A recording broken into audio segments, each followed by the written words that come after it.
Portland International Raceway in the rain. That's what the drivers of CART face today. The technology matters very little. It's all up to them.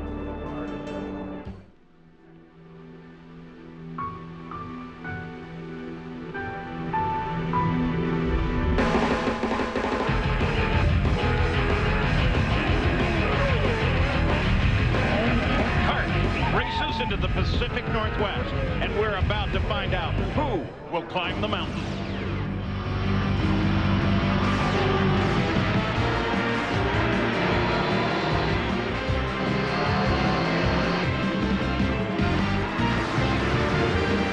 Live from Portland International Raceway, ESPN Speed World is ready to present the CART FedEx Championship Series. Today, it's the Portland 200, and they will race in the rain. Hi and welcome, I'm Paul Page. Yes, they have already declared it a wet start, but it's just a light drizzle that falls here. What does that do? Well, first of all, for the drivers, it kind of evens everything out. Last time they raced in the rain was in Vancouver, 1999. Won by Juan Montoya. Second place was Patrick Carpentier. Let's go to Gary Gerould. A lot of stories to watch today, including the Penske team that's been so strong on the temporary street circuits thus far this year. But the field is split today as far as this team is concerned. Castro Neves with the momentum of his win a week ago at Belle Isle starts in the second row. His teammate DeFerrin, the modern-day king of Portland, with 2 wins in 2 seconds in recent years, is way back in 15th. And when Gilles saw that it was going to be a wet start today, he was literally jumping up and down with absolute glee. Watch him try to move forward as we go to Jan Beekes. Gary, what a turnaround weekend for Max Papis it has been. In the first practice session, he was dead last. The team worked on the setup and propelled him all the way to his second career pole position. But remember, that setup was devised under dry conditions. Now with these conditions, you can take that setup sheet and just throw it out the window. One big advantage, Max Papis will have a nice clear view into turn number 1. Parker? To be successful today, a driver will need 3 things. First of all, a good car, great car control, but most importantly, a lot of luck. Their first challenge, making it through the first corner intact. All right, so we'll take a look at the Kawasaki starting grid now as they work around ready to begin the pace lap here. The pole is Max Papis, the second of his career. Top 3 positions, interestingly enough, Ford, Toyota, Honda. For Scott Dixon, 4th is the best start that he has ever had, but when you look down through the remainder of the field, here's a couple of things to note. Big names, DeFerrin, Andretti, well down. 22nd starting position, points leader Kenny Brack, and former champion here and champion in the series, Alex Zanardi, will start last, and he has never done that before. So we look at the race analysis for you. 1.9 miles around, 98 laps is the distance, changed from last year. Parker, some of the keys. Well, they have to go 33 laps. They have to go 33 laps in order to make it a 2-stop race. We've spoken to a couple of teams who are going to try to do it in 1 stop. All right, we're going to have a wet start. It's been declared that. It's an official declaration. It's in the rule book. Parker, what does it mean? Well, it means that they can start on wets, which is what everyone's done, but it does give the option for some drivers to try to start on dries. They won't do that, of course, today. The entire field currently on wet weather tires. Why bother declare it at all then? Well, because the problem is they want to make sure that you've got the option. The rule book says that you have to start the entire field on 1 set of tires. This gives people the option to switch as necessary according to conditions. Oh, and look at this. On the pace lap, Gilles DeFerrin, and that looks like damage to the front wing, in fact, all the way across. The front wing there, Jill? Yeah, it looks like they've gotten that wing good. Yeah, you can see he took off both the right side end plate and severely damaged the left side end plate. They'll have to replace the wing. Come on in, we'll change it. Come on in. Come on in. We also don't know what other damage has been done to the under tray or other parts of the car. Leave my advice. Gilles DeFerrin has had a perfectly horrible weekend. He's been off probably more times this weekend than in his entire career in the series, and you begin to wonder how much of that is being driven by desperation. Well, the crew is standing by with a spare nose wing if he can get back to the pits, but of course he's still going to lose a tremendous amount of time. Well, the only thing that he really has working for him, that with the wet course, the lap times won't be quite as fast, and he may have a better opportunity to catch up, but of course it makes it difficult to catch up. Rolling toward the green flag now. Starter has him, front row well aligned. Here we go. Look at that spray. Ahead is that most dangerous first turn. leaders are through. Rest of the field bottles up, one car off, sliding backwards. And Kenny Brack gets in trouble too. The points leader all the way back in 22nd spot now, trying to find a place to reverse direction. And whoever that was that went around backwards might have been one of the cool cars, might have been Shinji Nakano. We'll try to find out for you. Obviously got it going as well. Kenny Brack came through the cut through in the festival curves there and resumed his chase. Look at Cristiano Damata as he almost loses it coming off of that corner. Gary? Penske team at work for Gilles de Ferran now. They've got the old and damaged nose off. The new one is coming into place. They'll be bolting it down momentarily. But the key, of course, is to get it done before the field comes around so he doesn't lose a lap. He's off the jacks. He's going. Terrific job by the Penske team. And the full course caution, I'm going to guess, is going to come out on this. That's Mimo Gidley right there in his first run. Yellow, Chris. It's Zanardi, and it also looked like Max Wilson at the back there. A little hard to tell. Definitely Zanardi and Gidley. And that would be back in the back of the field. Gidley replacing Nicholas Manassi, and Tony Kanaan involved as well. Very first lap. Crossed yellow flags out at the start-finish line. We do have a full course caution. Take a look and see what we can do. Alex Zanardi climbing out. Gidley still in the car, but looking around. You can see Kanaan got off on the outside. Jourdain's through.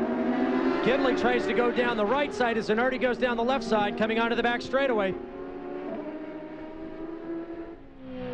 From Mimo Gidley's in-car. So you can see Kanaan off the left side there. He says, all right, I'll go by this way. And as Zanardi hits the other direction, he clips the back of Kanaan. Takes all three of them out in one shot. Also off course is Helio Castroneves. And this one comes under the caution. That give you some idea how slick it is out there? Well, that's the big problem here. You've got to have a lot of luck. You have to some patience and discretion. As we saw in the Indy Lights support race, almost every car in the series went off with the exception of one. We've seen most of the cars in this series go off on the first lap.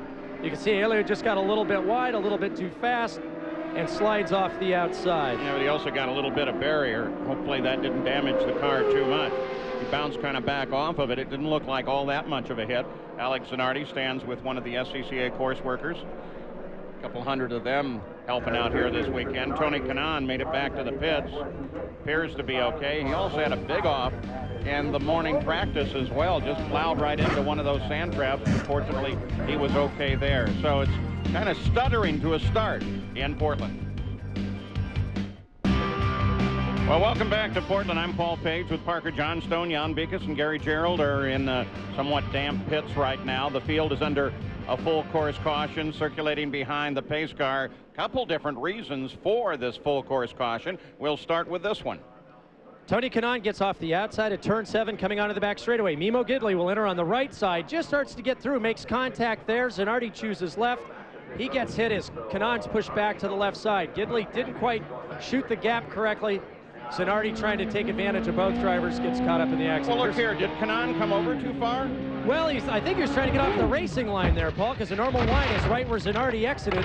And as a result, trying to get 3 cars where only 2 can pass just didn't work.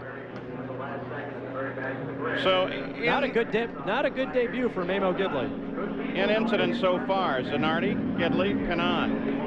And Tony Kanaan, Jan, what's his story? Well, let's find out. You just had a chance to see the replay yourself. It looked like it all started when you got off course. Yeah, I mean, I got off course and I came back pretty slow, and all of a sudden Gidley hit me pretty hard, and I'm very disappointed. We had a tough weekend. I'm coming from a tough one last week, and you know, Alex is out as well, and I feel really bad right now, but in these conditions, it's just, you can't see anything, and I went off a little bit, and then when I came back, Mimo hit me big time, so let's go for Cleveland now, you know. All right, well, thankfully you're okay. Thanks. Gary?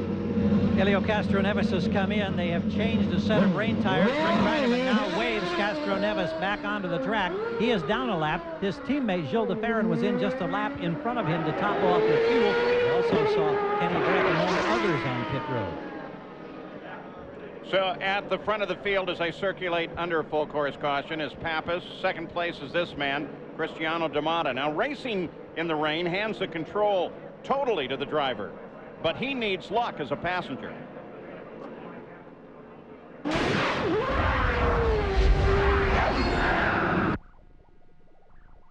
You really have to try to see where you're going, because sometimes you're just going, you see the two lines here at the edge of the racetrack, you're like, whoa, where's the corner now? You try to put yourself in the middle of two white lines. It's not at 200 miles an hour or 180 miles an hour. It's not a good feeling when you're doing that. Driving in the rain is a fantastic sensation. You know, you slide in the car at much steeper angles that you do in the dry. You have to be super delicate with the throttle and the brake and all that. It's really like driving on ice. So that's how a couple of them take a look at it. Still under the caution on that start. Scott Dixon made a pretty good move going into third, Franchitti to fourth, but the best move seemed to be Paul Tracy. Started 13th. Maybe you saw him down running for the inside of the corner on the start, but he started 13th, now sits in 6th. Max Wilson started 19th and is now 15th. And a guy like Wilson may be one that benefits the most from the rain. I would certainly think so, because with the Arceau Blair team, they're a small team. They don't have a wind tunnel program. They don't have a shaker table program. Max showed great speed on Friday, had some problems with the primary car going into qualifying. This is all about the driver, a lot less about technology. And consider this, 5th race since his return, that the series, that Alex Zanardi has finished 20th or worse. Gary Gerould. Interesting, you guys were talking early on about the problems created by the rain and the visibility on the track. Here's a radio conversation from Oriol Servia, who said, I can't see an inch in front of my nose. I'm trying to follow the car in front. Man, that's got to be tough. Well, all of the cars in the rain, they're ordered to turn on taillights, and they're fairly sophisticated taillights, an array of LEDs that is pretty bright. And sometimes that's about all you see. And sometimes you can't even see that, Paul. I was in this race in '97 when it was raining so hard. You come onto the pit straight, you're up to 185 miles an hour. The only thing I could get as a reference was the end of the pit wall on the pit out. And I knew at that point, about 2 beats later, I'd have to lift and put on the brakes. And I couldn't see anything until I turned into the corner. And that's the kind of driving these guys are doing if you're not Max Pappas. Oriol Servia is going to receive a black flag for passing before the start itself. Jan Bikas, Max Pappas grabbed the lead. He's there now under the yellow. Check with the team on the type of setup he's running, and they said that they are running kind of a midway setup. Half dry, half wet. That seems to be the favorite setup for most of the teams. A few people gamble. It'll be interesting to see which gamble pays off today if it does dry. The faster they go on a dry surface, generally the stiffer the car is.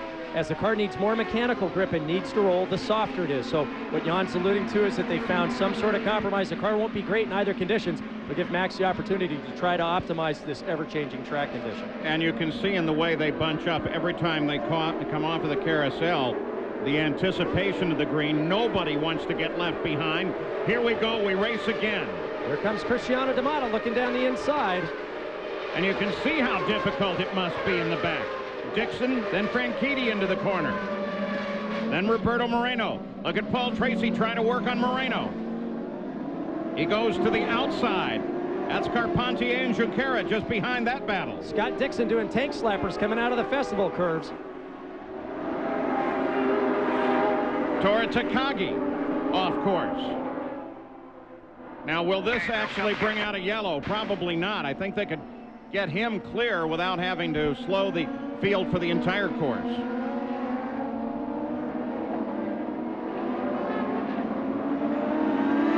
Now we have full course yellow because course yellow Easy because for you to Shinji say. Nakano has spun sitting crossways in the circuit.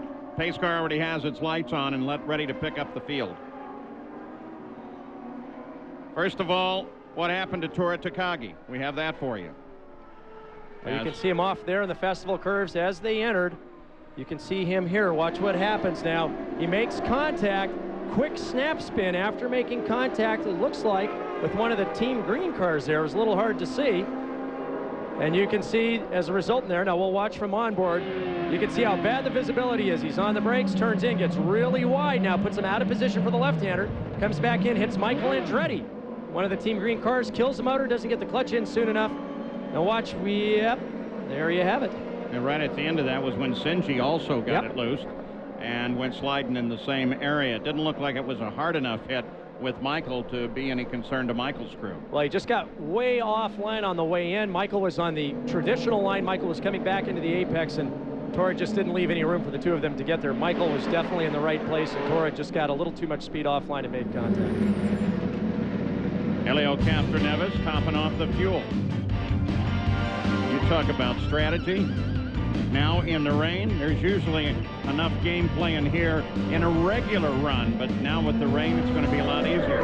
Replay of how the starters saw it when they came toward the green flag. Max Pappas continues to lead under yellow.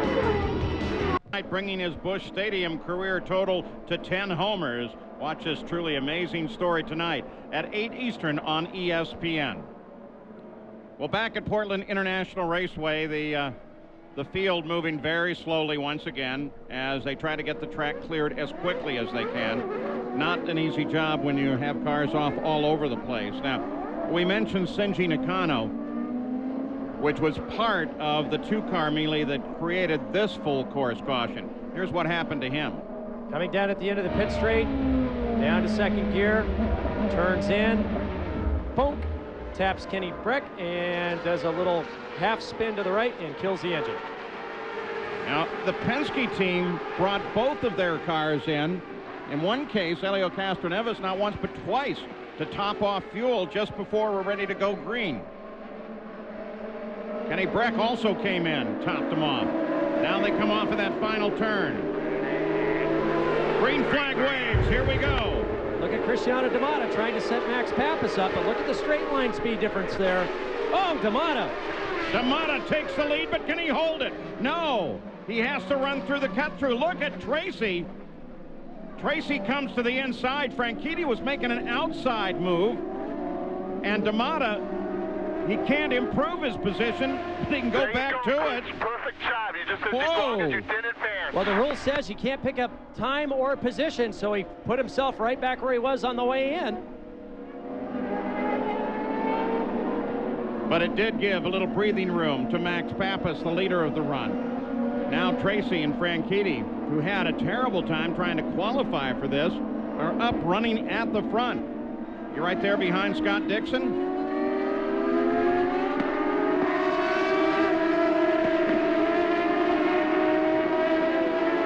They both moved to the outside. Michael Andretti had a quick spin in one, but he did continue on. Adrian Fernandez has an off-course excursion. Field keeps under green. And now it goes to full course caution once again. Pits are closed.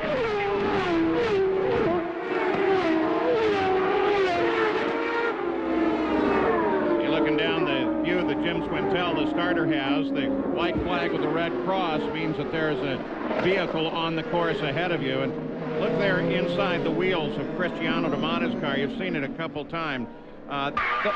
That's an advertisement. It has nothing to do with hot brakes or anything.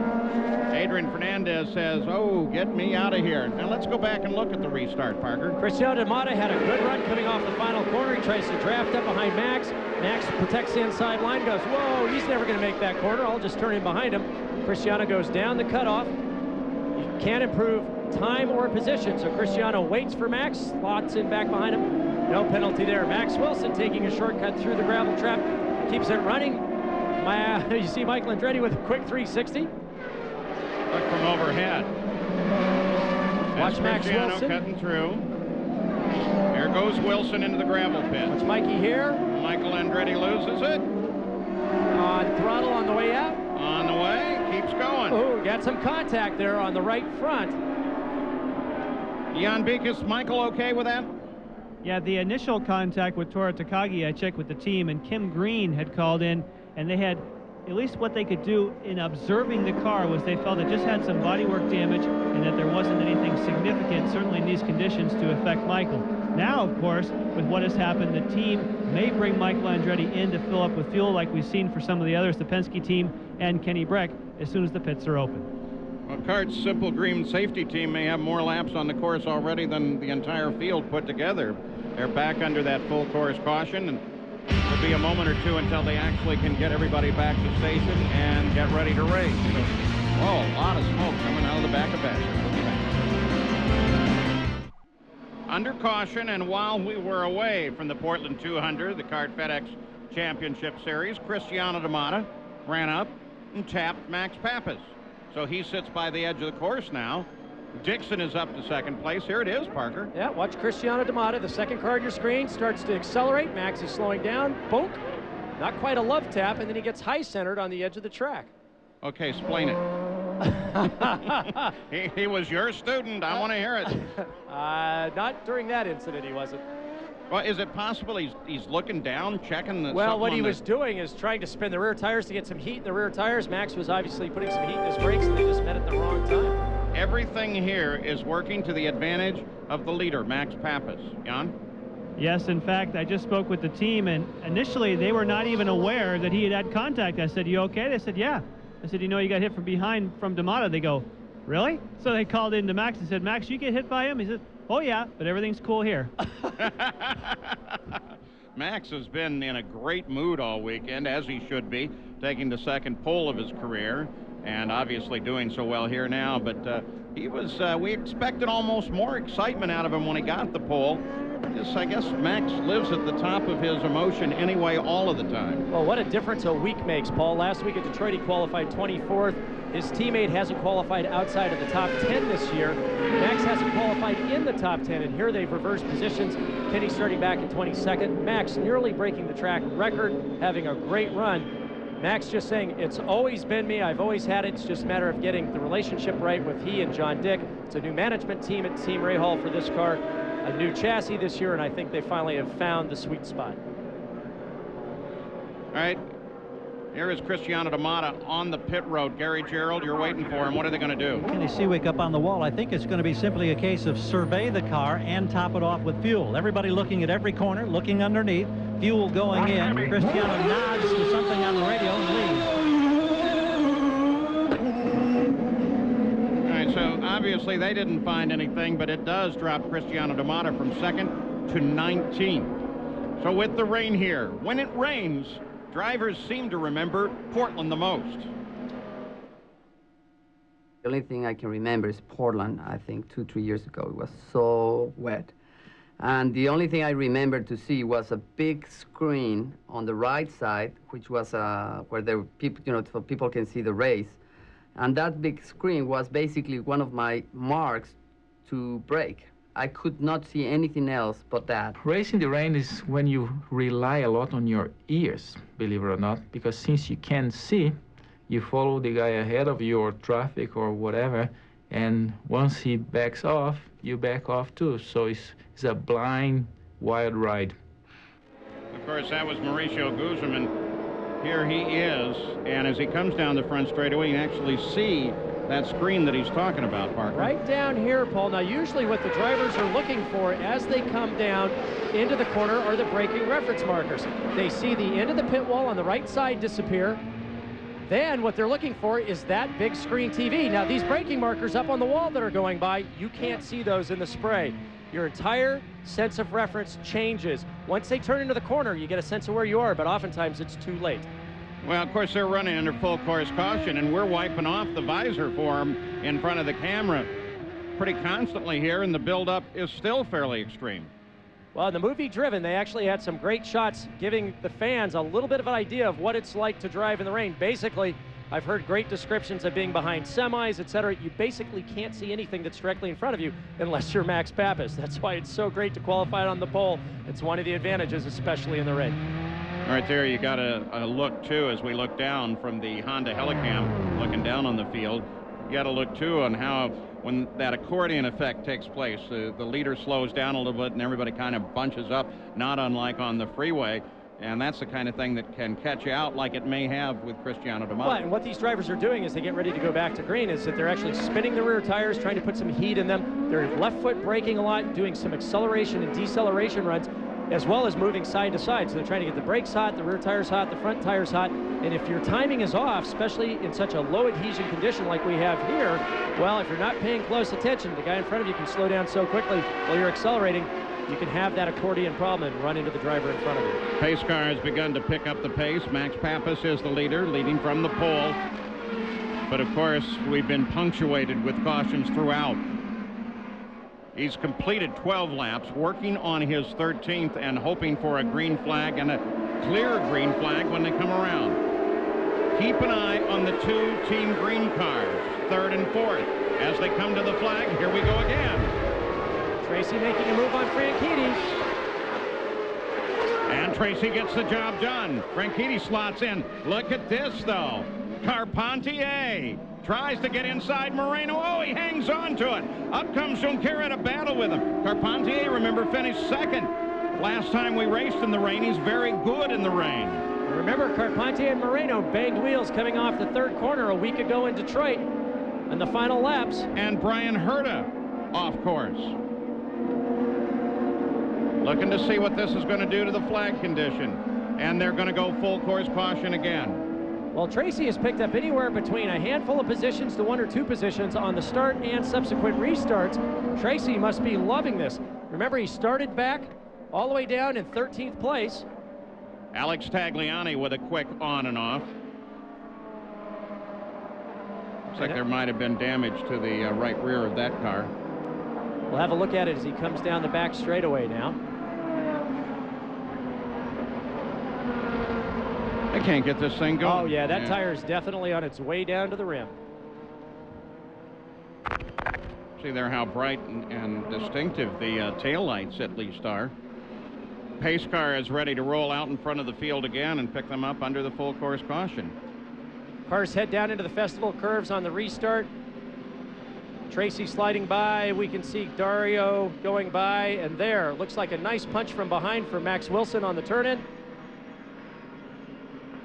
Puts her into the gravel track. There's a look down from the Honda Helican. There, you can see the contact right there. Max Wilson getting into the back of Herta. And Shinji Nakano was right there able to watch this. Look at Helen's car right across. Okay, no problem. Just a quick hello. He turns in, look up ahead. There's the punch. Quick spin off. Shinji goes, okay, I'll take that position. Thank you very much. They have Herta back under power. But they're going to have to pay a little closer attention if they want to run a full lap under green. We'll be back. We've just gone green once again. Paul Tracy forced his way around Scott Dixon coming off of the curves, moves into 2nd place. That's not bad. He does at least 1 car a restart. He's saying, well, you know, we're going to have somebody off this lap, and then I'll just have a run at Max and see what happens. Interesting conversation as they came to the start from John Anderson to Paul Tracy, guys. He was saying, a lot of guys are going to make mistakes today. You don't have to push right now. Oh, yeah? Well, maybe that's Paul's example of actually not pushing. So how'd Paul Tracy get into 2nd place? So watch him. He'll go way, way out. Now watch this move here. He set the pass up coming off of turn 12. Had a lot more speed coming down the straightaway. And just says, okay, I'll take you under braking on the outside, and then I'm going to chop your nose coming off the corner. Just emphasize the pass. You know, pretty cool driving by Dixon as well for not trying to crowd him in there. Dario Franchitti. Let's take a look back. It looks like he is around Dixon back there in the mist. Yes, he is. Now Moreno comes up to challenge Dixon. Carpentier is in there. Max Wilson up to 7th place.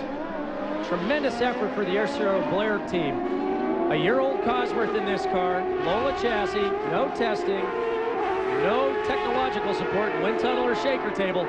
It's just up to the driver. And Max Wilson has made a great run with Paul Tracy now. Max Wilson starting back in 19th place, Paul Tracy in 13th. Those two currently running 7th and 2nd. And this may be a great chance for Max Wilson. Team totally reorganized a week ago. Larry Blair coming fully on board to join the organization. Bob Sproul involved as well, and they're really getting it together, and this rain is going to help them. Mauricio Guzman, 8th place. On board with Mo.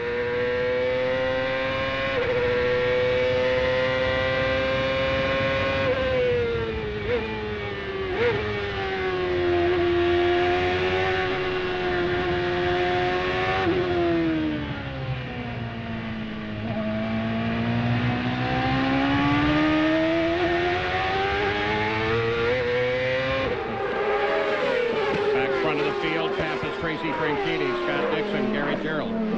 Quick update, while we were away, Tagliani, who had damage on the right rear, came into the pits. They replaced that right rear, changed all the rain tires on each corner, and looked over the suspension. Apparently no damage, so he was back out. Well, you know, believe it or not, we actually got a full lap under the green. I hope that wasn't too premature to say that. Oriol Servia is in and out serving the penalty that he had. But look at this. Look at the list of names, and the top 3 of that list are out of the race already. But look at the list of guys that have been off course. 12 of the 26 starters. That's what happens in these sort of track conditions. Now, keep in mind, some of these drivers were victims of other people's mistakes, but still, the rain is the great equalizer. It changes everything. And as I said at the beginning of the show, you've got to have a lot of luck on your side to get through one of these things cleanly. There goes Scott Dixon, Roberto Moreno in chase, followed by Carpentier and Wilson. And don't guess it's going to be a surprise to anybody should they find to declare this a 2-hour time limit event. We're only 17 laps into it, and we've been running for about 25 minutes now, but they don't officially do that toward the end of the run. You see a lot of variation in line technique today as the drivers are trying to find the most grip possible. A lot of oil on line. You'll see the drivers crossing the traditional line, driving around the outside of the corners, trying to figure out how to get 800+ horsepower down to the asphalt as efficiently as possible. That onboard with Mauricio Guzman, you can hear him in the low speed corners just creeping, trying to feed the throttle on. You have to be very careful, very gentle with your hands, your foot on the brake, but especially the throttle pedal. Roberto Moreno, currently 5th. And here is Gil de Ferran, who has been steadily working his way back up. He now runs in 13th place after his spin early on. Look back and see how Kenny Breck is doing. The points leader has been struggling most of this weekend, and what counterpoint that is, there's Kenny.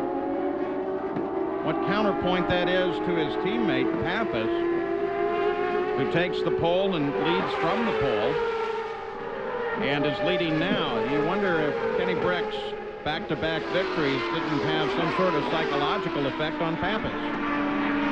Well, it's definitely that time of the season when people start talking about contracts for next year, and it's interesting how the thought of possibly not being unemployed or employed for next year can change your motivation and your whole outlook on life. And Tora Takagi, second time off course. Well up by the fence. We'll see what they decide to do with him. They may just decide that's where they're going to leave the car. He remains in the cockpit and is hoping that they'll come over and hook the rope on him and get him out of there. And when you talk about the Rahal Letterman team, Pappas and Kenny Breck, what you have to remember there is the Atlantic champion, Buddy Rice, is optioned to that team. So that's a little threat that just floats out there. It's just what a driver doesn't want. They've done it again. Full course caution this time for Tora Takagi. You got to remember the competitors like Max Pappas and the rest of this group, though, are under a lot of pressure and have been for a very long time in their careers. So they just do the best job they can every day they come to the track. Let's see what's going to happen here. The pits are open for this one. And Pappas, Tracy, Franchitti, they all appear to be staying out. We'll see if anybody turns in. Been watching that interesting strategy. Look at Tracy dart out there. He doesn't want to. Oh, he wants to come up and say something to Pappas. Look at him look over there. Saying, "You're next, buddy." Max, it's me, and you know what I can do.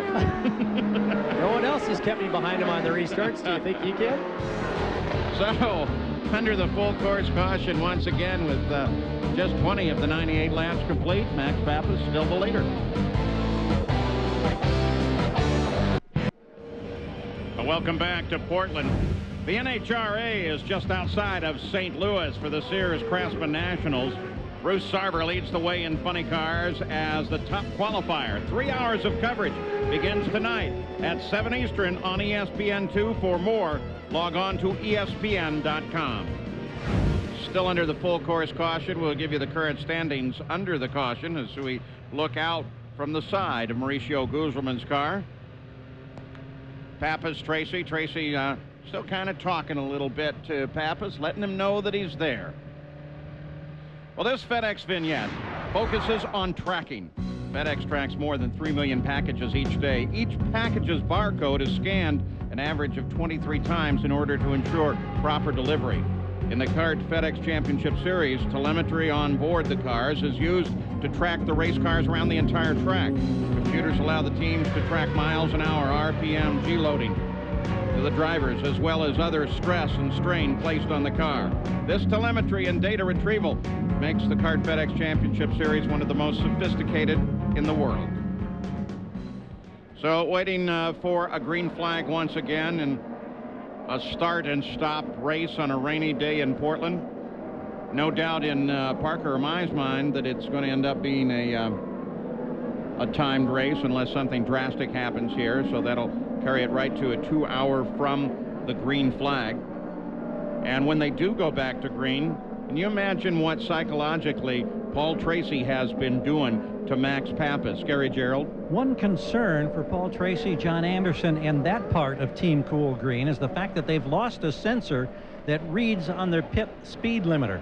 And so they're trying during this yellow to figure out if in fact it's anywhere near accurate. And I think that's one of the reasons why under the yellow a couple of times he was pulling up alongside his teammate Dario Franchitti. No answer yet as to whether or not they've learned anything, but they do confirm that a sensor is out. And so when he does visit the pits, he's going to have to be very, very careful. Tracy is doing everything he can to drive Papis nuts. This is the driving equivalent of an athlete talking smack right here, Paul. He's just trying to get inside Max's head. He's coming down both sides saying, hey, we're about ready to go for this restart. I just want to let you know I'm going to be right there with you, Max. Well, and he does have the advantage, Tracy does, of having Dario, his teammate, right behind him, so he doesn't have to worry all that much about what Dario's going to do, but he has to give it some consideration. And Paul's got to be careful because up until this pole position, we may have seen slightly irritated Max, but he's fully back to Mad Max now. We're going to keep the yellow flag out on this one. So they're wave off, as you hear.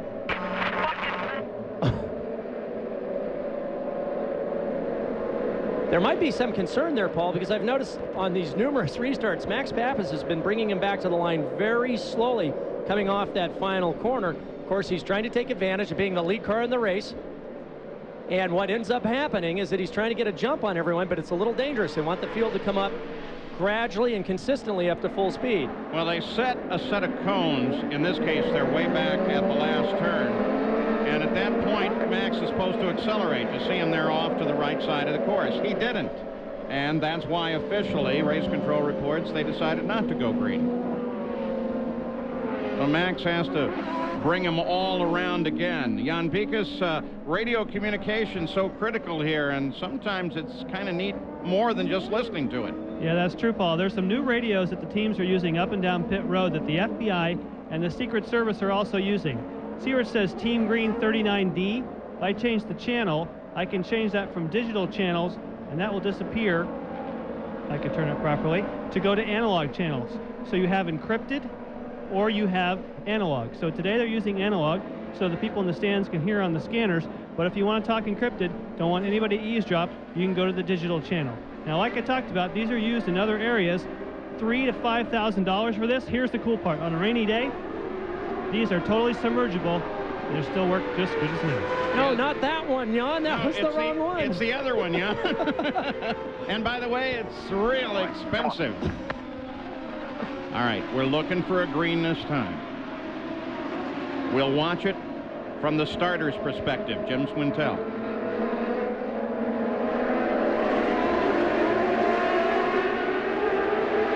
Green, green, green. Green.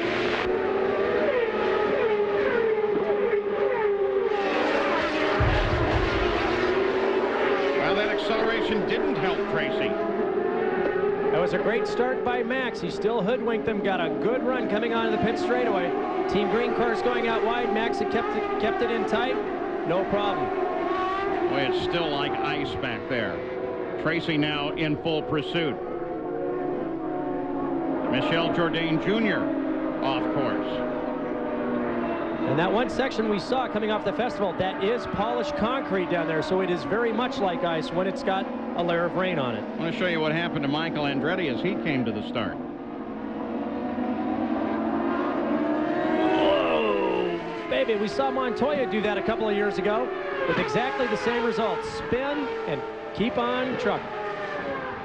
Full course caution once again. 23 laps complete. Al Jourdain Jr. got where he is, and we'll show you that as well. They're coming off the festival curves where it makes that transition from asphalt or from concrete back to asphalt. He got on the power a little bit too hard. See, it's a little rough there. He keeps his foot in the throttle there until he finally gets the clutch in, tries to keep the motor running, but unfortunately he was unable to. Well, they're going to get him out of there as well. I wonder, Parker, there really can't come a point, can there, where they say if you spin, we're going to leave you out there, because the car itself becomes an obstacle that is creating an unsafe situation, even though it's way off. Well, 24 of the 98 complete. There is the rundown as they stand now with a Ford, followed by 2 Hondas, then 2 Toyotas. Crew members are kind of wondering, I think, like everybody else, when are we going to get some consecutive laps of green? Welcome back to Portland. The green flag just came out again. We are racing once again. Start was even, no real problem. Max Pappas was able to pull away, though Paul Tracy and Dario Franchitti gave it every try they could. Dario Franchitti making a move down the inside, doesn't quite make it. Paul gets him under braking. Everyone slots in behind, comes out of the festival curves cleanly. Scott Dixon spun coming to the restart, lost some places, dropped down to 10th place, but the car's okay and he's back in competition. Gary, there's interesting conversations in the Team Green pit. Oh, it's almost fun. You were talking about the mind games between Tracy and Pappas before these restarts. Tracy, of course, is known to get a little excited sometimes in the cockpit, and he has just been roasting Max Pappas because he says he's on the brakes, he's off the brakes. He says, tell him to get his you-know-what head together. Well, John Anderson, the calming influence on the pit wall, keeps telling Tracy on these restarts, don't worry about number 7 right now. Just get the start. You'll pass him later. Pleading patience, patience, patience. For Paul Tracy, that is a big challenge. They're going to give a drive-through penalty to Michael Andretti, is the report, for passing before the start. Since they tell you green on the radio, you can't really always see the flag back in the back of the field. No, you can't at all. You can't see anything on the straightaway. And once that green comes out, you can begin passing. You don't have to wait for the start-finish line on the restarts. So if you're at green over the radio, you go. Go on board here with Mauricio Guzman, 7th place. Christian Fittipaldi is right behind him.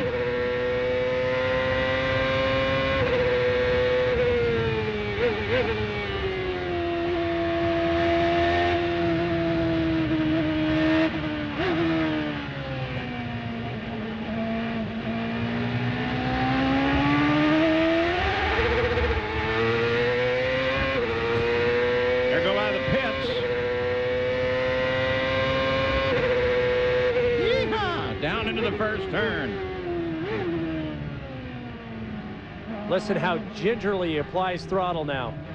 Creep, creep, creep. Short shifts.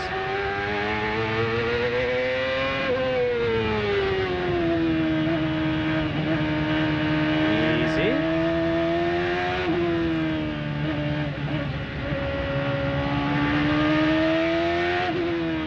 Gonna watch the starter stand while we keep an eye on Mo, because Michael Andretti has not yet answered the flag for the penalty, and at a certain point they just stop storing him. So that actually will happen if he does not answer the flag this time.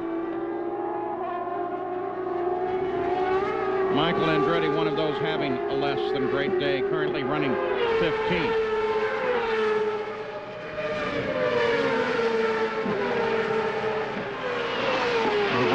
Bit of back straightaway there is. Line up behind Jimmy Vasser. Tracy and Franchitti. And they're going to make it safely through again. I can't imagine how many warnings there have been for the two of them not to race hard with one another. Michael Andretti does answer the flag.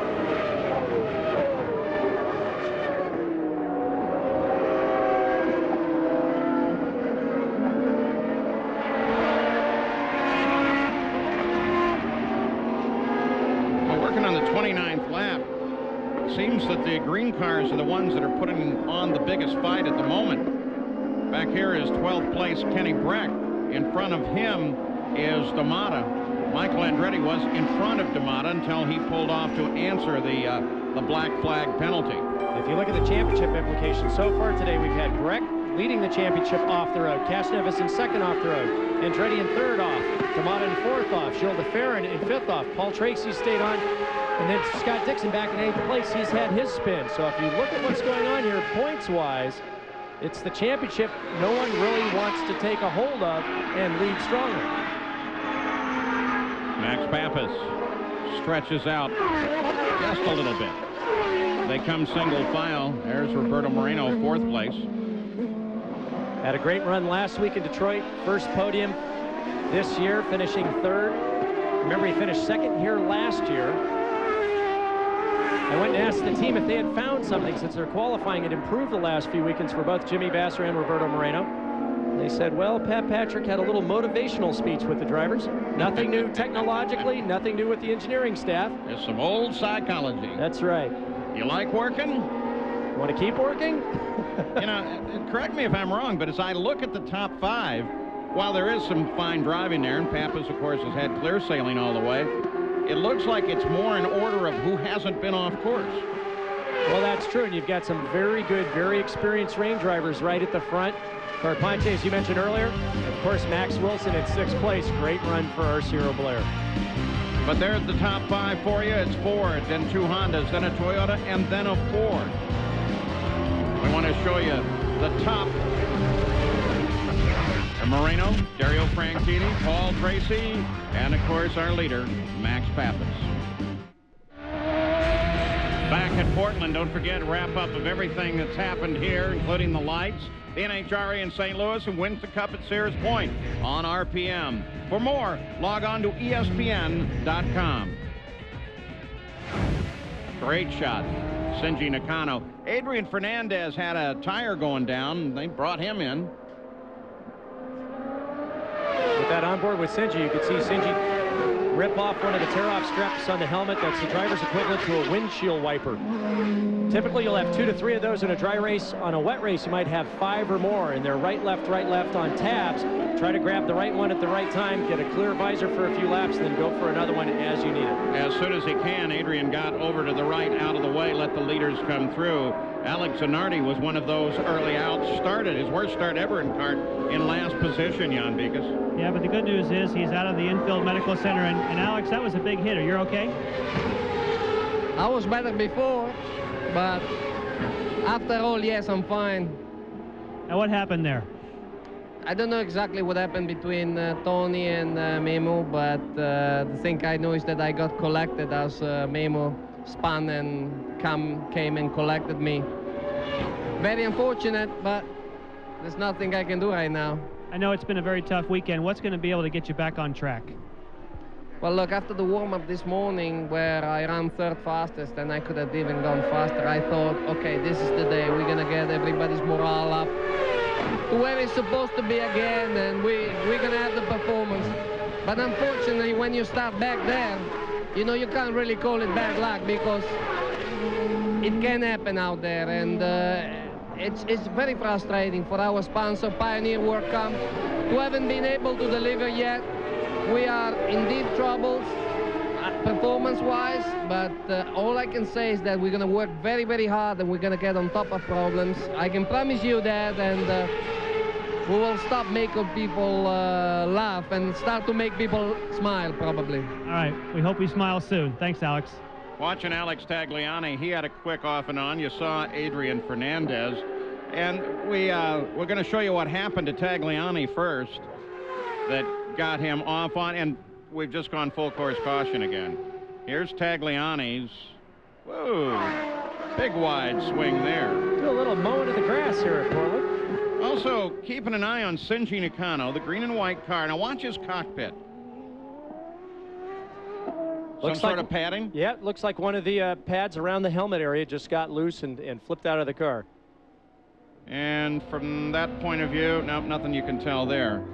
but it didn't affect Shinji Nakano. Here is Max Pappas, his first stop, Jan. Yes, and of course, as the leader, he did not have good qualifying previously, so he has a pit selection near pit in. Obviously, he's still on wet tires. No visible changes. Oh, just over 10 seconds, Gary. Paul Tracy getting fuel, got fresh tires, his teammate. There goes Max Pappas. There goes Tracy. Oh, there's a collision. He bangs into Junqueira, and there should be damage because it was a big hit. Well, we watched him. He just came past our booth position here as Junqueira goes in. I saw nothing obvious, but obviously we're going to be looking at that very carefully. Great stop by the Pat Patrick team for Roberto Moreno. He gets out in front of both Tracy and Franchitti. Okay? Got back to one. No, I'm finished. I'm finished. He's finished, he says. See if we can look at the toe link here. With the front suspension, obviously something's bent. Paul knows it.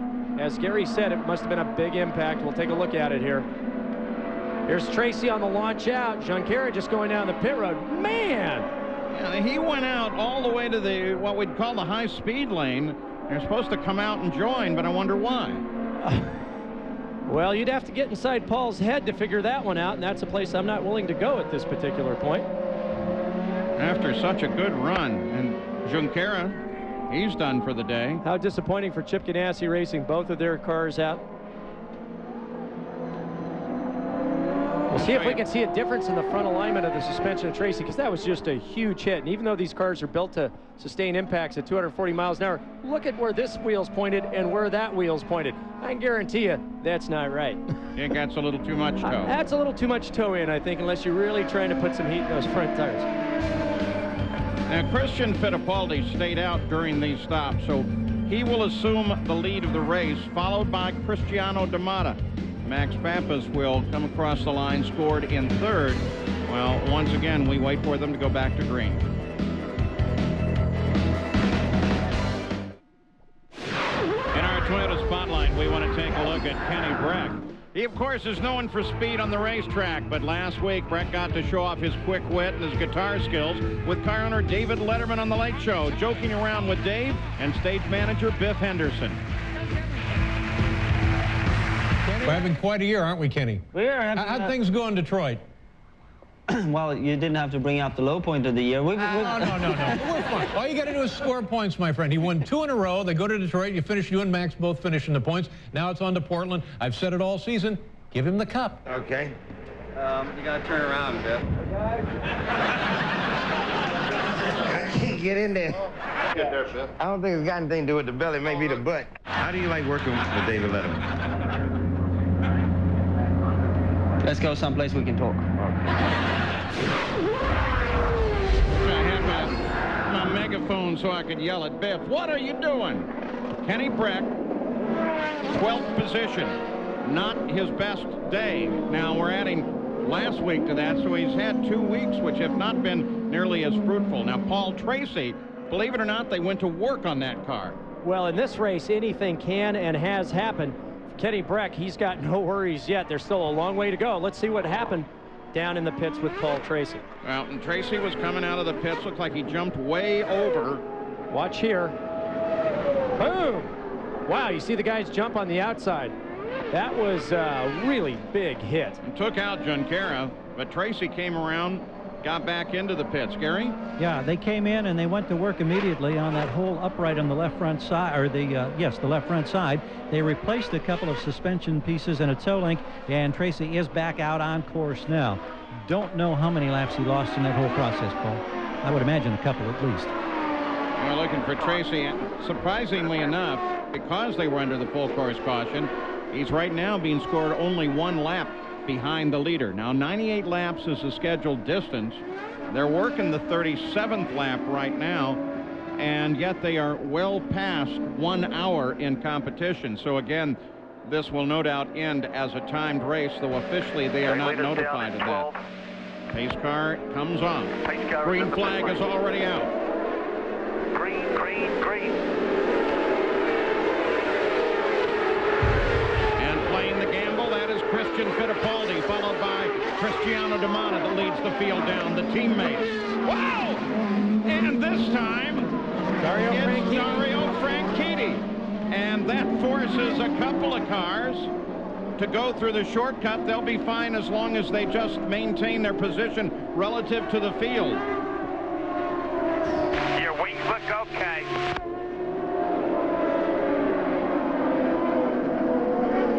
Well, it's an incident, but not one that's going to bring out a caution. Like I said, anything can, and so far has happened today. You just have to be patient. Try not to make any mistakes or get stabbed by someone else who is making a mistake. Coming down into the festival curves, you see Franchitti on the outside here. Boom! Right into the back of Bryan Herta. Sends him off. Moreno takes the exit. Going down the inside once again. Watch the car there. And that's the hardest thing. You're on the brakes. Oh, my goodness. We're back live. This is Kenny Brack sliding off. You also saw, as we went away to that replay, that Helio Castroneves was making a move. Gilles de Ferran, we also have a report at a quick off of the circuit. But nonetheless, it's green flag at the start-finish line. I'm thinking today maybe John Deere would be a good sponsorship with all this off-road activity. Do a little lawn mowing out here. Max Papis, currently third. That battle right there, and the one just ahead of it, Herta and Moreno, those are battles for position behind Fittipaldi, D'Amata, and Papis. Jan Beekes. With Bruno Junqueira, who is pretty composed, but I can tell you that Chip Ganassi was absolutely furious, saying that there were drivers out there making, I'm sure he was referring to Paul Tracy, making amateur moves. How did it unfold from your seat? Yeah, unfortunately, I was doing a good race, just keep the car on the track, and that was my plan. I came to pit, you know, and I was on the left line. We have two lines, one out of the pit, and Tracy just came out of the pit, just banging my right here wheel, you know. That's, I think he should keep on the right side, and he has a lot of experience. I know that's wet, but he shouldn't do with it, and put my race out, you know. I was just behind Christian, and now he's leading the race. I was just learning the track on the wet. I'm really frustrated because I really needed the points on this race. A very difficult day for the Ganassi team. Thanks, Bruno. Gary? Yeah, we're just checking here with the Newman Haas team on Christian Fittipaldi. Of course, he's out there at the front now, and he had worked his way from, I think it was his back as deep as 18 or 19. But, of course, he stayed clean. We're wondering when he's going to be committed to make a pit stop. We're told it should be probably 8 to 10 laps. But, of course, the rate things are happening here today. May have be thrown that out the window in the next couple of moments. Yeah, Gary, he has not stopped at all. So he's on the 40th lap of that fuel tank that he started the race with. And as part of that scenario, his teammate Cristiano D'Amata, you'll remember, came in about 10 laps into the race, so he's only 28 laps on his fuel tank. And one more thing that we can add, probably into that mix, the further Christian can go, if in fact this becomes a timed race, as everybody believes, the less fuel he'll have to take on. That may shorten up that stop when he makes it. Good point. Here comes the rest of that group through. Moreno with Herta behind him. The Penske cars, though lined up right there. Oh, here's Shinji Nakano, of course. Can he get back on safely? Should be able to. Oh, he's got some damage there to the left front, though, Paul. Yep. First, there's second. Pappas just coming through the corners is third place. So the question becomes Fittipaldi. How far can he go on this tank of fuel? A lot of full course caution. Well, the other thing is Christian Fittipaldi's also very good around the Portland track. Christian, remember back in '97, had that horrific crash in Surfers Paradise, came back here for his first race back with 2 fractured legs and drove one of the most inspired races I've seen, coming back to 4th place. Couldn't walk, but drove a great race. And guess what? It's full course caution once again. And again, that works to the advantage of Fittipaldi. These logo wheels are extremely cool. You notice they're changing logos as they go on, and he comes into the pits, Paul. So this is going to work out perfectly for Christian Fittipaldi as he heads under the bridge on the pit road with his teammate right behind him, Gary. Yes, indeed. And I think we just said about 90 seconds ago, it all may change in the next few moments. And it did change. Firestone's coming off. New set going on. Fielding is complete. Let's check in with Jan. Right behind you, Gary. Cristiano D'Amato finished his service as well. 10.1 seconds. Unfortunately, he was not able to close the gap on his teammate. Let's see where they come out.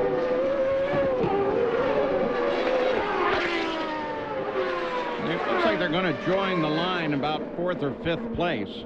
Of course, with the pace car out and the full course caution, that puts Pappas back in front and brings Bob Roberto Moreno up into 2nd place and Wilson in 3rd. That's pretty cool. We'll be back. Now, still raining at Portland. We're still running slow, too. On SportsCenter, a couple of great stories. Sergio Garcia at the Buick Open, and the Road Warrior, Jeff Gordon at Sears Point, and Randy Johnson versus Larry Walker, the Diamondbacks and the Colorado Rockies. That's all coming up next. For more, log on to ESPN.com. And in this Toyota Spotlight, we focus up a little on the 2nd place Roberto Moreno. He finished 2nd here a year ago in 2000. Took a while to get him out of the cockpit. They couldn't get the wheel off, but they celebrated once he was out. And then last week, remember at Belle Isle, this pass as he banged wheels with Patrick Carpentier. And today, Roberto Moreno sits right now in 2nd place behind the leader, Max Pappas. I think the guessing game's about to start, Paul, as to whether they can make it to the end or not. They've only got about 45 minutes. We don't care about laps anymore. They should declare this a time race in a little while.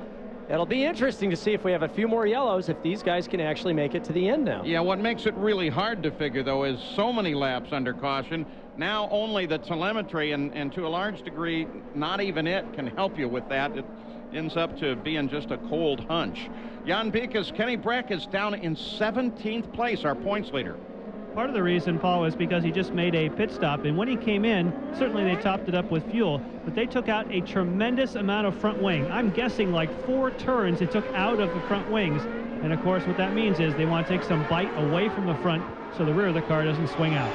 As they get ready to go back green, Jan Bikas, let me just ask you, it looks like in some places it's drying. What's the rain condition in reality? Well, in reality, it's raining on pit road. Now, yes, these tires will move an incredible amount of water, so there could be places on the racetrack that will start to get a bit drier. There is the pit road. The pace car is already on it. And the green comes out once again, given to Max Pappas, the leader. Moreno, and then Wilson. Wilson going down the inside of Castroneves, not for position, but nice pass. And Castroneves is a lap behind the lead, not in that battle. Next man in the battle's right behind him, Patrick Carpentier. Look down from the Honda Helicam. Pappas, Moreno, Wilson, Castroneves trying to get his lap back. Then Carpentier, Gugelmin, and Dixon. And I can't say enough about Max Wilson and this Arciero Blair team. Oh, guess what? But I'll say that in a minute. Jourdain Jr. and Tagliani both off and both back on. Good. Maybe they can stay green. That would be different. But Max Wilson and this team, when you're driving for a little team without the technological support, it's amazing, and that's why the rain is so great, is that it gives them the opportunity to show what they really have to do. Mauricio Gugelmin. That's coming onto the back straightaway. Usually what happens here at Portland is if you hook a wheel off the outside, the car will snap right back to the inside. I have to choose left, even went over the curb, but collect by.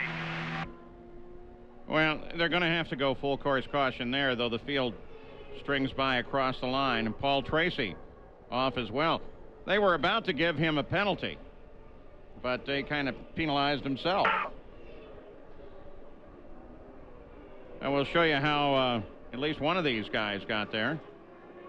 Mauricio Gugelmin over, getting the wall on the right side as they turn for the back straightaway. Wings damaged. So is the right rear, and I'd expect the right front as well. It sounded from his radio conversation like he had help, though, Paul. It sounded like, oh, here we go. Oh, now we understand it. He tried to go up over the curb to miss Tracy. There just wasn't enough room, and caught him on the way around. Oh, those are some very expensive noises, too. Yes. Full course caution. Believe it or not, we have said that 8 times today. and this is the 9th. Watch Max Wilson from 3rd place. Going inside Moreno, or trying. Up, can't hold that one. All he has to do is just reassume that position and there will be no penalty. But that's not quite the way to do it. He's got to back off right away. Chris Neifel, the chief steward, will not allow anyone to spend a lap or two. But he did the right thing, got back where he needed to. Max Wilson still in 3rd. Exactly the way that you have to do it. Working on the 45th, getting ready to start the 46th lap. But we'll do it under full course caution again with Pappas still out in front. Welcome back to Portland International Raceway, the Kart FedEx Championship Series. A rain-splattered 200. And we've stopped after 45 laps. The pole sitter, Max Pappas, was back in the lead. Christian Fittipaldi, who led for a while, had the fastest lap. We're only averaging 67.7 miles an hour. These guys out of the race, but they're all okay. Well, they're still under the full course caution, though. Another lap or so, and they ought to be back to green flag. There is your full field summary with Pappas, Moreno, and the rookie Max Wilson rounding out the top 3. We'll be back in a moment. Well, we're getting ready to go the green flag once again. It'll be Pappas, Moreno, Wilson as they head for the carousel, and that'll bring them on to the long front straightaway, the pit straight. Start getting ready. Start getting ready. Let's get ready. Get ready. Get ready. Get ready. Green, green, green. Green is out. They charge for the first turn.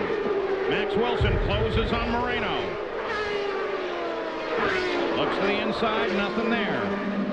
That's Helio Castroneves in there behind Carpentier, but remember, he's just trying to get his lap back. Scott Dixon, they did have a report of a puff of smoke at the back of his car. He currently sits in 5th place. We'll watch him too. Right behind Dixon is Dario Franchitti.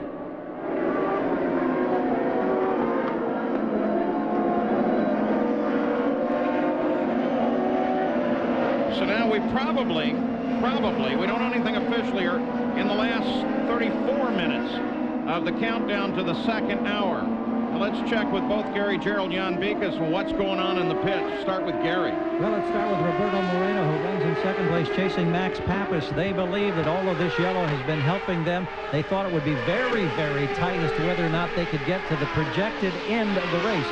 They were projecting 77, 78 laps at the current race pace, with the 30-plus minutes remaining that you were saying, Paul, and they think they've got the fuel to get them there. So that's good news for Roberto Moreno in the 2nd spot. Jan? Jan, let me pick it up just a second, because we're watching a great run by Max Wilson, and I just want to hang on to it until we get inside the first turn. Wilson comes in trying to get Roberto Moreno. Moreno slashes across the front of him. Make sure that Wilson can't get him coming back. Now they stay in good shape through the first curves. Jan? What I had was on Max Wilson, and it's because the reason, obviously, he has had an awesome job of driving today, but his team also chose a more full wet setup.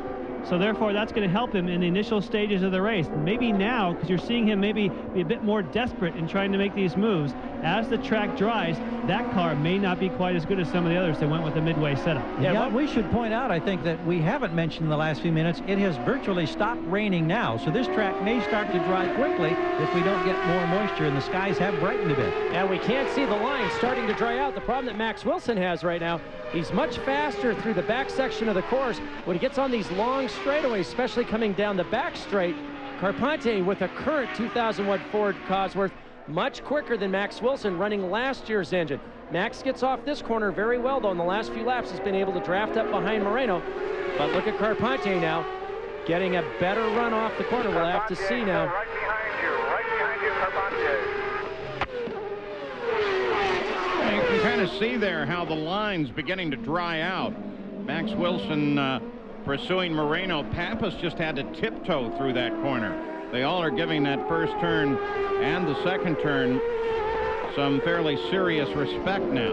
It's because it's bitten quite a few people today. And on these little short shoots, watch Moreno squirt out away from Max Wilson, but when they get into these long sweeping constant radius corners, Max makes it up under braking. You can see it there. and a little bit coming off the corner. But you can see this track's getting drier. What you'll start seeing the drivers doing is going offline, trying to get the tires back into the water to keep the tires cool. These tires are much softer than a dry slick tire, and they will shred if you overheat them on a drying track surface. And Jan Beekes, I assume that in the pits they're well aware the track is drying.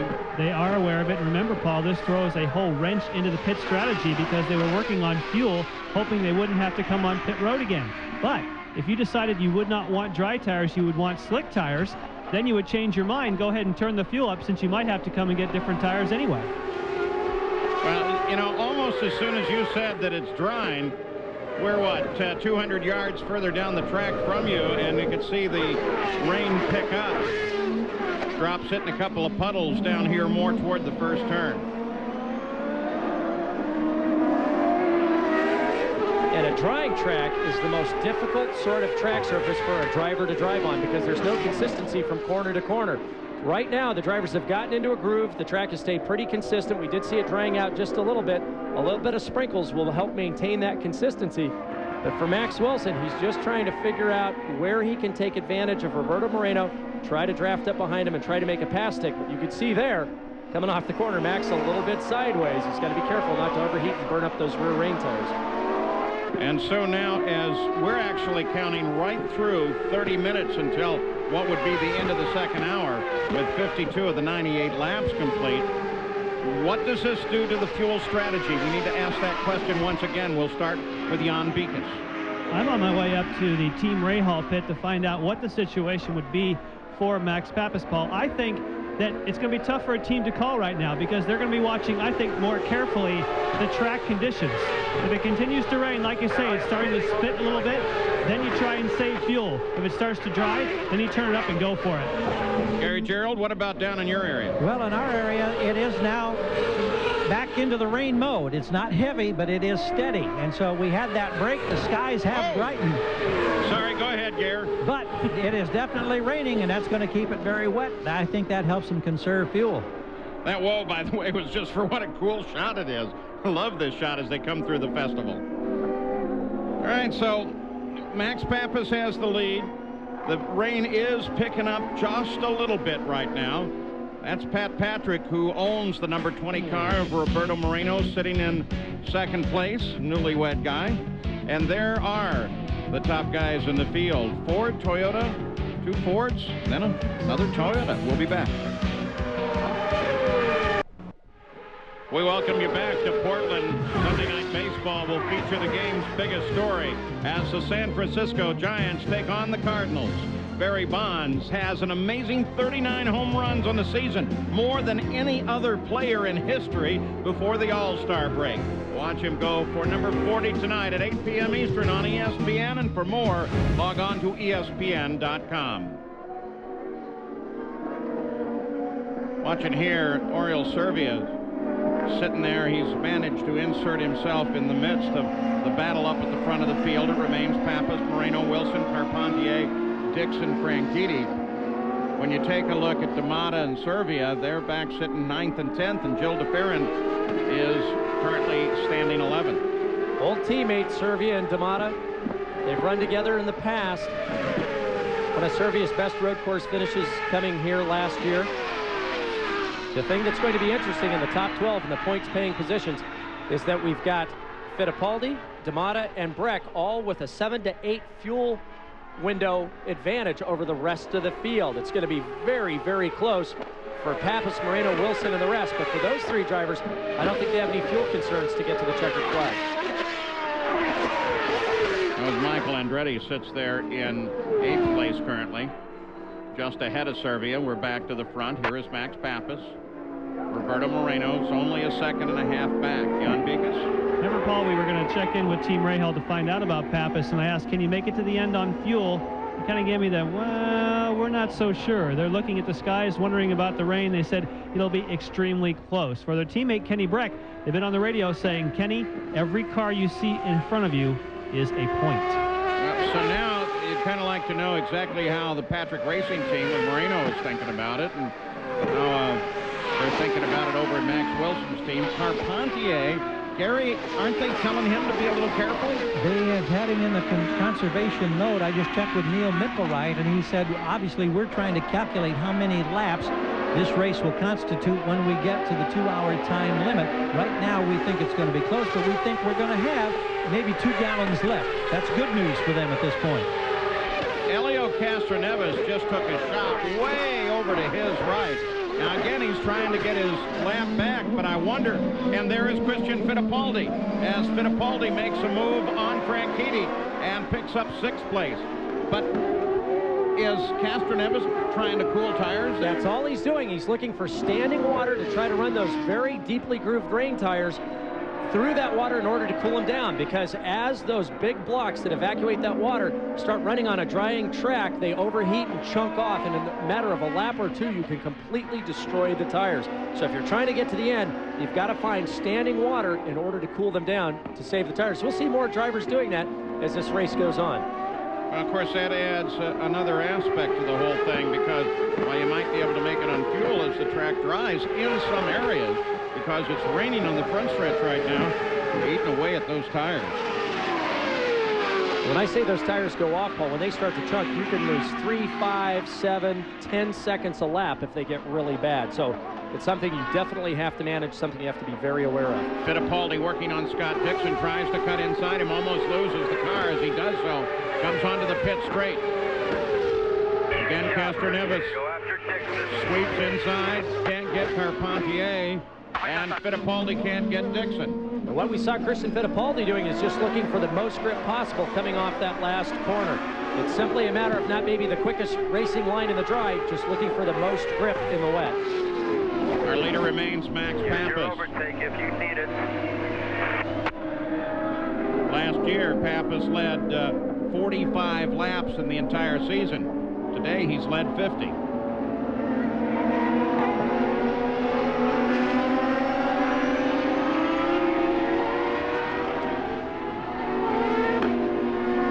Tightest action on the track is right here. Fittipaldi works on Dixon. Franchitti trying to stay with Fittipaldi. Fittipaldi got around him about 2 laps ago.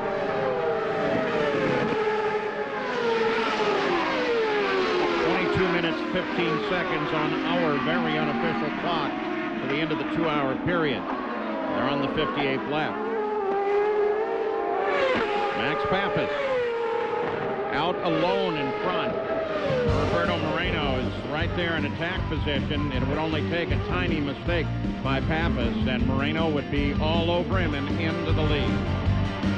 So now we'll show you in descending order the top of this field, beginning with Patrick Carpentier in 4th, and then Wilson, then Roberto Moreno, and our leader, Matt.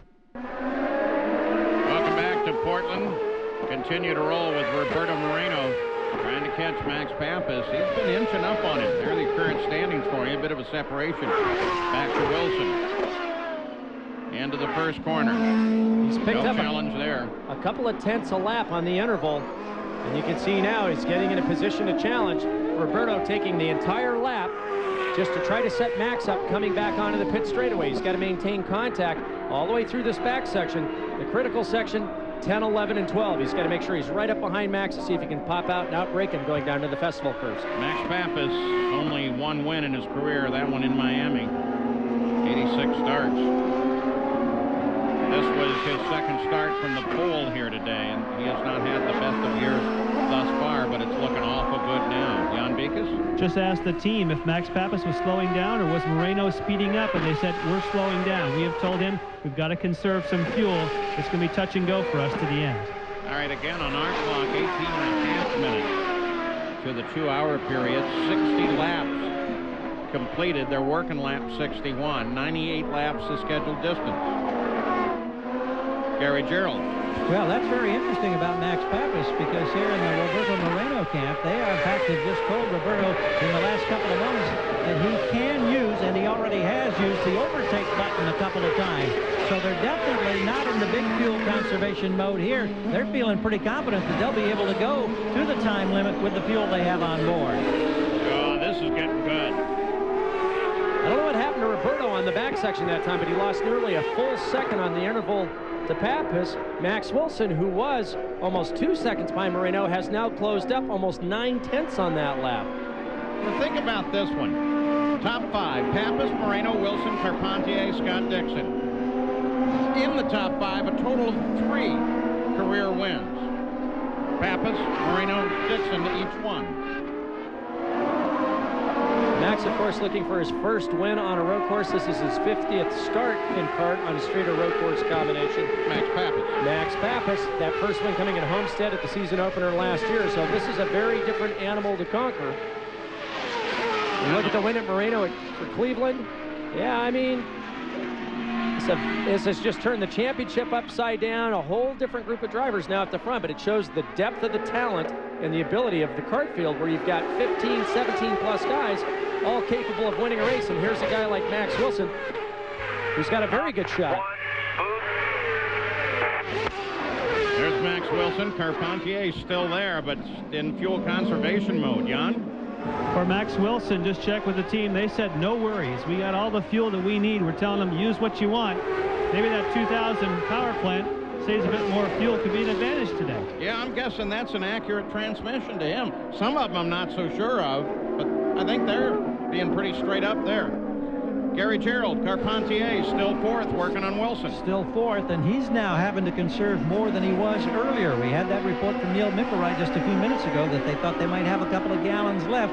Now that's getting a little bit iffy, we understand. In fact, they're telling Carpentier, lift at the end of the back straightaway, anything you can do to help save some precious fuel. I hope they're also telling him that the car behind him, Helio Castroneves, is not a fight for position. As they go around Tora Takagi, Castroneves is driving that car as hard as he can, just trying to get his lap back. Boy, and this is not where you want to be if you're... Here comes Fittipaldi making his move on Dixon. Oh, that was smooth and sweet. Very nice. And that's exactly the break Christian Fittipaldi needed. They got held up behind Tora Takagi entering the back left-hander, turn 10, coming off the straightaway. It checked up Castroneves and Dixon. Fittipaldi was able to maintain his momentum, slip inside going into turn 12. And Dixon is able to get in and around Takagi and renew the battle, as was Dario Franchitti. So Tora moved a little left and let them all through as they entered the first turn. Just a bit over 15 minutes. Again, they don't make it official until the last 10.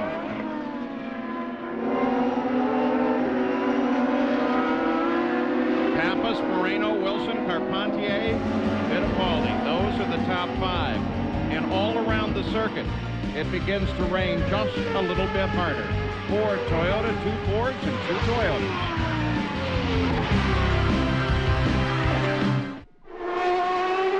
At Portland International Raceway, the Kart FedEx Championship Series. Nothing has changed. Pappas still leads. We want to update you on a few news and notes from the weekend. Memo Gidley has replaced Manassi and Ganassi, but he didn't have the greatest start in the world. Is currently 27th out of the race on the very first lap. And then Honda did appeal the protest ruling by CART concerning the new pop-off valves.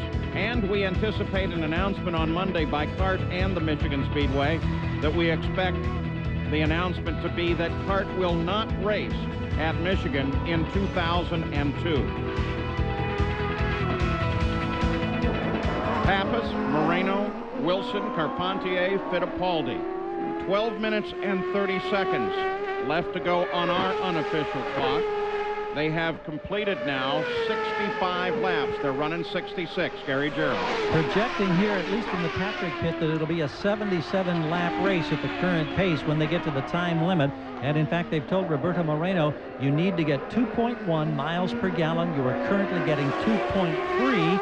They're very happy here. Yeah, but we just showed the last couple of laps, and Moreno's losing a little ground. Pappas swings over, picks up some cooling moisture on the tires. Moreno losing a little bit to Pappas there, Park. The interval keeps changing anywhere between 0.7 of a second to about 1.4. This last lap, it was at 1.18 seconds. Max Wilson falling back now 4.4 seconds behind Max Pappas. So Moreno keeping in contact there. You could just see Max Wilson coming into the shot for a moment. Moreno, though, if he's going to make a charge to put pressure on Pappas, has got to get up closer and start trying to force an error from Max Pappas. So far, Max has driven an absolutely flawless race. We mentioned Mimo Gidley, who is intensely popular with all the crews down here. They've all congratulated him on getting this new part-time, though it be, ride with Target Chip Ganassi, and right now he's with Gary Gerould. Well, Mimo, we were just talking about what a popular addition you've been to this series for this event today. I know you must be extremely disappointed. Do you think what has happened today at all jeopardizes your opportunity to continue to run with this team? Well, it probably doesn't help, but, you know, there's not a whole lot that I can do about it. I mean, the Target Chip Ganassi team is a great team. They gave me a great opportunity. And being out there and getting run into by Tony Kanaan was kind of out of my hands and out of my control. It was just a racing circumstance, and that's the way it is. It's not a whole lot I could have done about it. In the short time that you had to try to get acclimated, how comfortable did you feel, knowing, of course, with the wet today, it was going to be extremely difficult? Well, it seems like wherever I go, I'm faced against adverse conditions or circumstances, so I knew it was going to be tough. But I've been around and I practice in the rain all the time with my shifter cart, and you know, I know about driving in the rain. I just wish we could have done more than a lap. I think it would have turned out really good. I hope we get a chance to see you show your skills again. Thank you very much. Thanks, Mimo. Well, while Pappas has a little over a second pad over Moreno, this battle third and downward really has heated up. Carpentier has tried Wilson several times. You see Fittipaldi has moved in to join the fight as well. But boy, that was a big mistake for Max. He got wide coming onto the back straightaway there. Cost a lot of exit speed. And that just gave Carpentier and Christian Fittipaldi the opportunity to close up that small gap. They'll definitely make a run on him coming out of turn 12 down to the festival corner. Yeah, don't count out Scott Dixon and Dario Franchitti, who are just out of the picture here. Here they come as they come back onto the pit straight. Boy, you see Carpentier, some nice opposite lock coming down there. Timed race. We feel that there are 9 laps remaining. The word to Fittipaldi as he tries to work Carpentier. Can they get through here? Carpentier gets out of it, saves the car. Fittipaldi gets the position. Well, and Franchitti's going to try Dixon because of that. Yeah, boy, I tell you, Carpentier had no choice. It was either off the road or bang wheels. Boy, that was extremely close. The same sort of way that Carpentier got shoved off the road by Franchitti and then by Moreno last weekend in Detroit, but he really had no place to go there. Well, you heard on the radio to Fittipaldi that they told him they figure 7 to go in this race, and this clock we're giving you now is the countdown toward the 2-hour time limit, which is certainly going to be enforced here today. Not really new news. I think everybody expected that from the end of the first half hour with all those full course caution periods early on. Max Wilson, much more clean exit that time coming onto the back straightaway. This is the corner that's saving him. Apparently he's able to get the power down and get off this corner much more cleanly than Christian Fittipaldi, but this time Fittipaldi very, very close. He's going to hit the overtake button. We know he's got plenty of fuel. He's going to try to draft up behind. Max Wilson very protective of the line. Fittipaldi tries the outside. And he sweeps across Max Wilson and picks up third place. That was a very, very nice move by Christian Fittipaldi. Had him looking back to the outside. Max missed the breaking point by just a little bit. Got wide. Christian Fittipaldi back on the racing line, right past Max Wilson. Christian Fittipaldi was recognized as the Motor Sportsman of the Year by the Boy Scouts of America here this week. And we were all kidding with him because he had to get up at about 6 o'clock. And we were kidding. That just isn't the Brazilian nature. And then I added, maybe he just stayed up overnight. He denied it, though. We should mention you also received the Lifetime Achievement Award. Congratulations. But yeah, that was something I never expected. You with that award and a Brazilian up at 6:30 in the morning. Who would have thought? Back at the front. 4 seconds to Marino.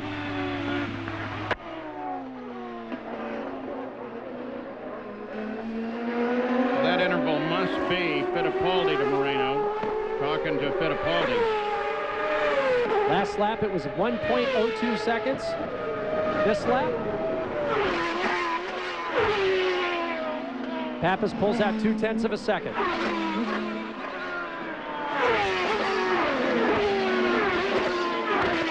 We mentioned a little bit earlier, that lineup, all the way back to Michael Andretti in 8th, that's all for position.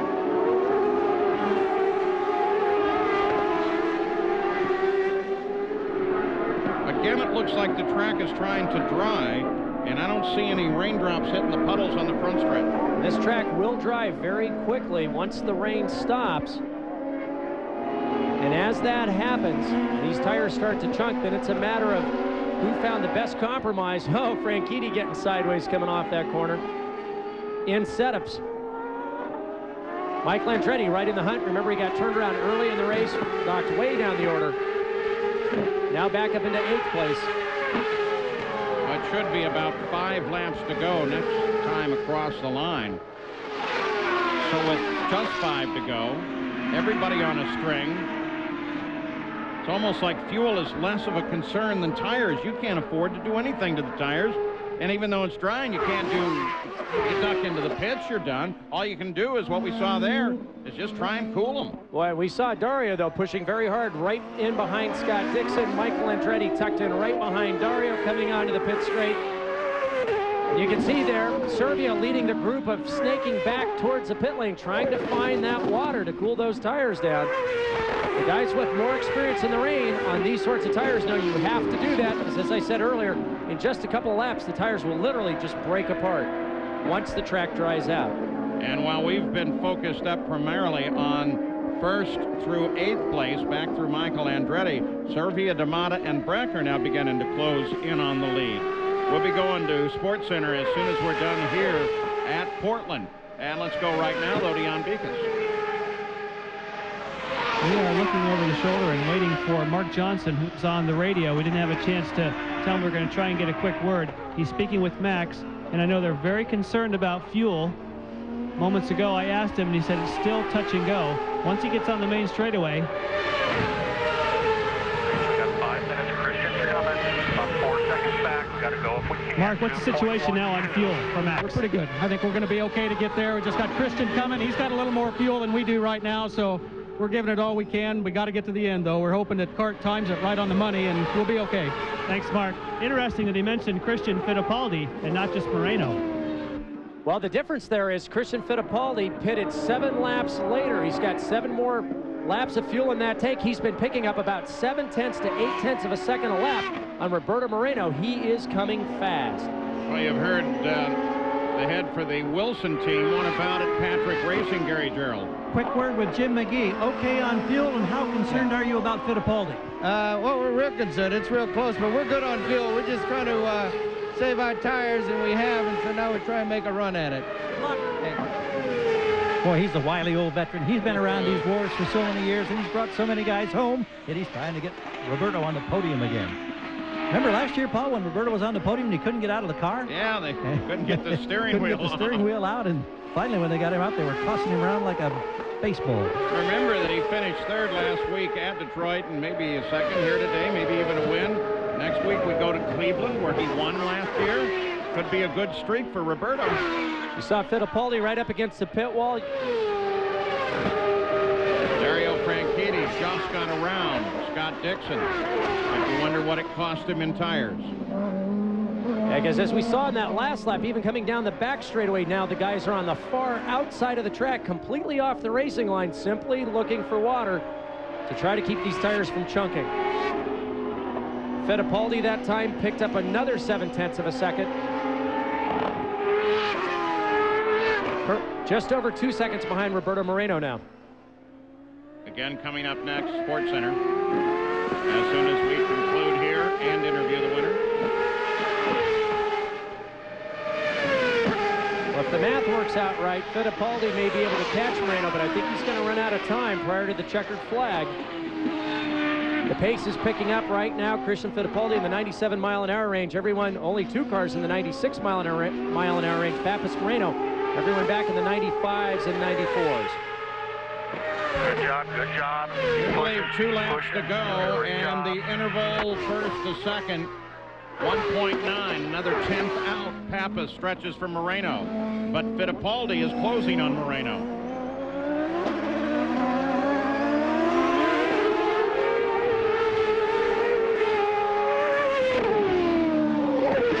Look at them all go over and use the cool water on the far right side of the track, driver's right, to try to cool those tires down.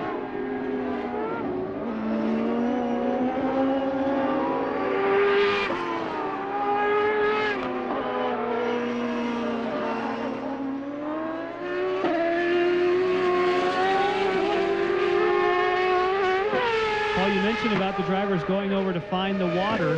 The teams are telling them to do so because they're monitoring. You can hear the focus, but also they can tell when the tire pressures come up. Then they radio to their driver and say, find some puddles. Oh, sure, they by the telemetry, if the pressure's up, then it's up. I'm looking at the right front.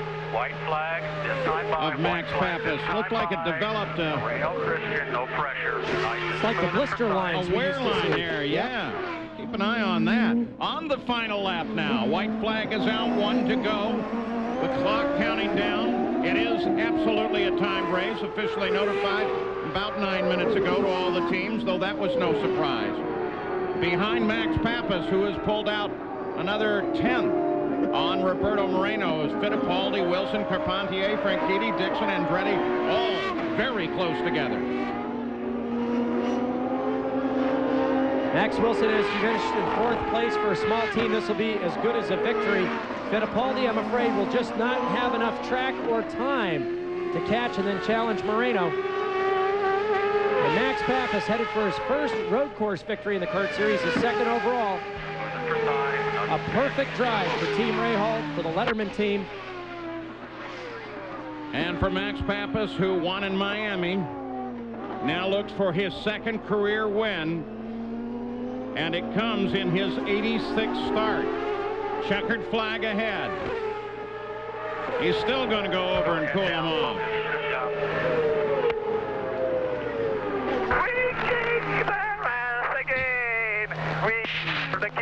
We are the king. We are the king, guys. Hey, baby, you're the man today. You are the man, baby. Oh, baby, let's celebrate it. It's good to be king.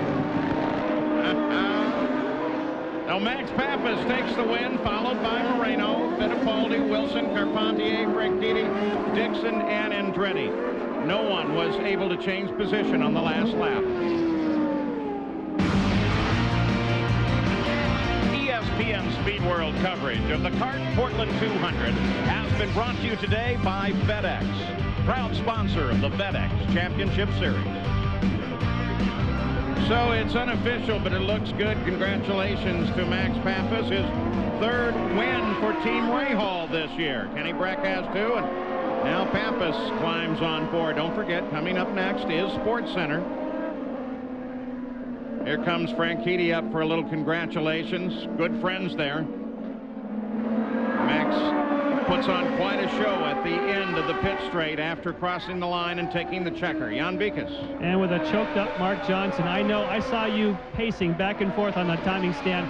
Really, how much of a concern was the fuel there in the end? It's really close, John. I'm guessing we don't have much more than a gallon in the tank right now, and we the guys here on the stand just did a great job today keeping track of the timed race. And like I said earlier, I'm just thankful that CART called it right on the button, because we would have been very close if we'd had to go 2 more. But the guys on the stand did a great job. Max did a great job. We're just happy as can be. Congratulations. Boy, and they should be. In fact, those two have been together a long, long time. Don't forget, next week, we're going to be in Cleveland for the Marconi Grand Prix of Cleveland, qualifying and CART today on ESPN2, the race itself on ABC. Max Pappas is still celebrating. Christian Fittipaldi has already made it over to the winner's circle. Fittipaldi has gained 6 positions in the points. He's now in 5th position. Let's go to Gary Gerould. Max Pappas comes out of here. He goes into a jubilant pose, as you can well imagine. Career 1-2 is there. The hardware is intact. The helmet and the visor now comes up. The helmet's still in place. Max, maybe we can get a quick word here. We don't have much time. He's trying to get rid of that helmet as he celebrates a victory from the pole. An impressive drive today. Didn't make a mistake. Max, tell us, how tough was it under these conditions? Were you at any time very concerned? Because everybody went off course. This was one of the most difficult races. We won because we were the fastest and the smartest, and the Miller team have done a fantastic job. Ford was assisting me very well, and Firestone Turf were there all the way, man. There's going to be a party in Portland tonight, guys. Now Max Pappas, congratulations in the points. Fittipaldi makes the big gain. In fact, 1st through 4th are unchanged.